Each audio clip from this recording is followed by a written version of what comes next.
ಸಲ ಯುದ್ಧನೇ ಬೇರೆ, ಅವರುಗಳ ಕುತಂತ್ರನೇ ಬೇರೆ.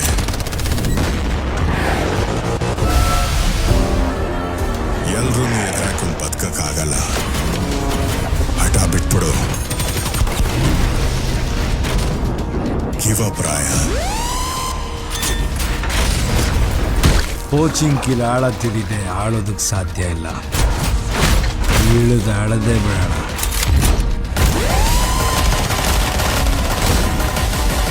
ನಾನು ಎಂಡ್ ಝೋನಲ್ಲಿ ಹೆಜ್ಜೆ ಇಟ್ಟಾಗಿದೆ. ಆಟದ ರೇಂಜ್ ಚೇಂಜ್ ಆಗಿದೆ. ನನ್ನ ಎದುರ ಕಂಡ್ಮೇಲೆ ನಿಮಗೆಲ್ಲ ಶ್ರದ್ಧಾಂಜಲಿ. ವಿನ ವಿನ ಚಿಕನ್ ಡಿನ್ನರ್. Daddy's home.